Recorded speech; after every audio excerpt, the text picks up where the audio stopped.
প্রিয় শিক্ষার্থী, আসসালামু আলাইকুম। আশা করি তোমরা সবাই ভালো আছো। আজকে তোমাদের গণিত বইয়ের 83 পৃষ্ঠার 6, 7, 8, 9, 10 এই 5টা অঙ্ক সমাধান করব। আগের ভিডিওতে উপরে যে 5টা অঙ্ক আছে সেই 5টা অঙ্ক সমাধান করেছি, তোমরা সেই অঙ্কগুলো দেখে আসবে। চলো আজকের অঙ্কগুলো শুরু করি। প্রথম যে 6 নম্বর সেটা দেখো কি লেখা আছে। সুরমা প্রতি ডজন 120 টাকা দরে 6 ডজন ডিম বিক্রি করে এবং তা থেকে সে 95 টাকা খরচ করে। বাকি টাকা সে ব্যাংকে জমা রাখে।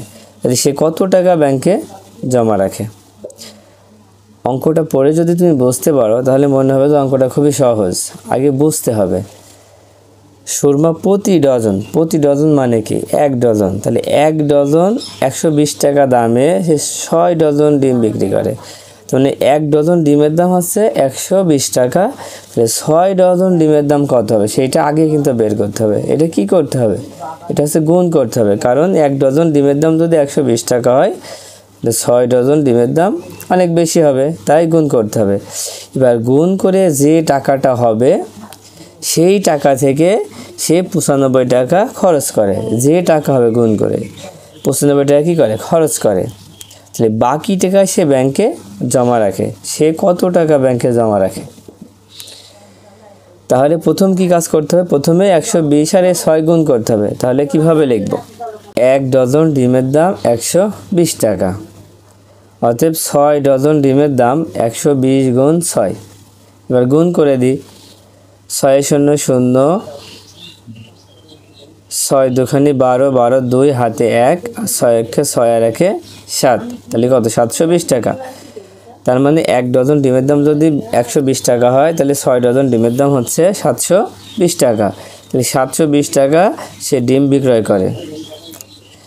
এখন খরচ করে কত? তা থেকে সে 95 টাকা খরচ করে। তাহলে খরচ করছে কত? 95 টাকা। তাহলে লিখবো খরচ করে 95 টাকা। এখানে লিখে দিলাম, এটা না লিখলেও কোনো অসুবিধা নেই। খরচ করে 95 টাকা। তাহলে এই 95 টাকা খরচ করার পরে সে বাকি টাকা কি? এই যে ব্যাংকে জমা রাখে। সে কত টাকা ব্যাংকে জমা রাখে? তাহলে ব্যাংকে জমা রাখে কত দেখি? ব্যাংকে জমা রাখে। তাহলে কি করতে হবে?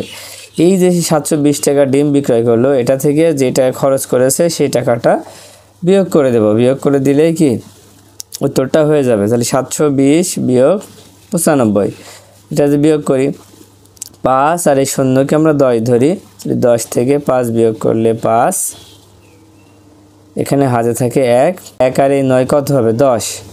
তাহলে এটা 10 আর এই 2কে কত ধরতে হবে? 12। তাহলে 12 থেকে 10 বিয়োগ করলে হবে 2, এখানেও হাতে 1, সে 1 এখানে আমরা মনে মনে ধরবো, সে 1। তাহলে 7 থেকে বিয়োগ করলে কত হবে? 6 হবে। তাহলে কত হলো? 625 টাকা। তাহলে উত্তর হবে 625 টাকা। আচ্ছা, তারপরে 7 নম্বর অঙ্কটা দেখি। বন্যায় ক্ষতিগ্রস্তদের সাহায্যের জন্য 40 জন শিক্ষার্থীর প্রত্যেকে 80 টাকা করে দেয়, মানে চাঁদা দেয়, এবং মোট টাকা 10 জনের মধ্যে সমানভাবে ভাগ করে দেওয়া হয়। প্রত্যেকে কত টাকা করে পান? বন্যায় ক্ষতিগ্রস্ত সাহায্যের জন্য 40 জন শিক্ষার্থী, কতজন? 40 জন শিক্ষার্থীর প্রত্যেকে 80 টাকা দেয়। মানে প্রত্যেকে মানে কি? একজনে 80 টাকা দেয়। তাহলে 40 জন শিক্ষার্থীদের টাকা দেয়, তাহলে কত টাকা হবে? তার মানে কি প্রথমে দুইটা কি করতে হবে? গুণ করতে হবে। তারপরে যে টাকা হবে সেই টাকাটা 10 জনের মধ্যে সমানভাবে ভাগ করে দেবে। তাহলে প্রত্যেকে কত টাকা করে পান? কে যদি 80 টাকা দেয় তাহলে কি আমরা কিভাবে লিখব? প্রত্যেকে যদি 80 টাকা দেয় তাহলে আমরা লিখব যে একজন শিক্ষার্থী দেয় কত টাকা? 80 টাকা। তাহলে একজন শিক্ষার্থী 80 টাকা দিলে এখানে কতজন শিক্ষার্থী আছে? এই যে 40 জন শিক্ষার্থী আছে। তাহলে 40 জন শিক্ষার্থী দেয় 80 গুণ 40 সমান কত? 3200 টাকা। কীভাবে হলো? আমরা 4 আর 8 যদি গুণ করি তাহলে 4 8টা 32 আর এই 2টা শূন্য বসায় দিলে হয়ে যাবে। এখন এখানে যে 3200 টাকা আমরা পাইলাম, এই 3200 টাকা কয়জনের মধ্যে ভাগ করে দিতে বলেছে? এই 10 জনের ভিতরে ভাগ করে দিয়েছে। তাহলে এই 3200 টাকা হচ্ছে এই 10 জন পাবে। তাহলে 10 জনে পায় কত টাকা? 3200 টাকা। তাহলে এখন আমরা লিখব 10 জনে পায় 3200 টাকা, মানে 3200 টাকা। তাহলে প্রত্যেকে কত টাকা পায়, যে প্রত্যেকে বলতে কয়জন, একজন, তাহলে একজনে পায়, একজনে যখন পাবে তাহলে কম পাবে।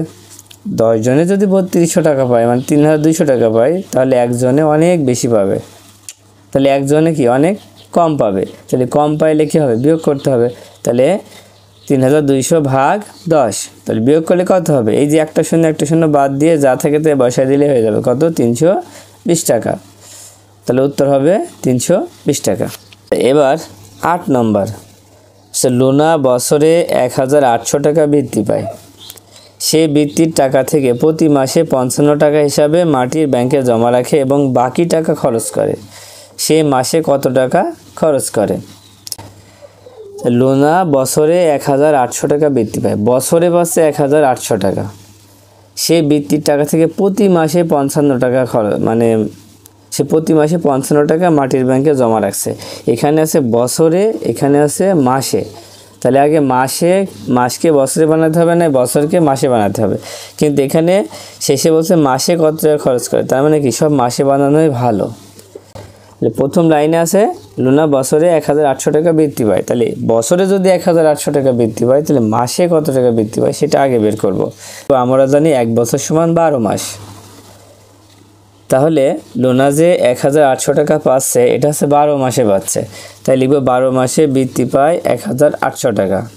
হ্যাঁ, 12 মাসে বৃত্তি পায় 1800 টাকা। তাহলে 1 মাসে বৃত্তি পায় 1800 ভাগ 12, 1800 ভাগ 12 যদি আমরা ভাগ করি তাহলে 150 হবে। তাহলে 150 টাকা সে 1 মাসে বৃত্তি পায়, তাই না? এখন সে প্রতি মাসে বলছে সে প্রতি মাসে 55 টাকা হিসেবে মাটির ব্যাংকে জমা রাখে, তাহলে সে জমা রাখছে কত, 55 টাকা। বৃত্তি পাচ্ছে 150 আর জমা রাখছে, সে প্রতি মাসে ব্যাংকে জমা রাখে কি 55 টাকা। তাহলে 55 টাকা জমা রাখছে, তাহলে এইটা যদি আমরা বাদ দিয়ে দিই, বিয়োগ করে দিই, তাহলে সে মোট কত টাকা খরচ করে সেটা কিন্তু বের হয়ে যাবে। তাহলে উত্তর চাচ্ছে কি, সে মাসে কত টাকা খরচ করে।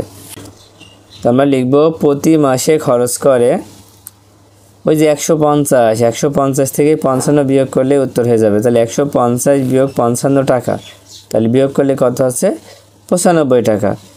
কারণ 150 টাকা সে মাসে বৃত্তি পায় আর সে মাসে হচ্ছে 55 টাকা ব্যাংকে জমা রাখে। এবার তাহলে জমাটা বাদ দিলে খরচটা বের হয়ে যাবে। তাহলে প্রতি মাসে প্রতি মাসে খরচ করে 150 বিয়োগ 55, তাহলে বিয়োগ করলে কত আছে, 95 টাকা। তাহলে উত্তর 95 টাকা।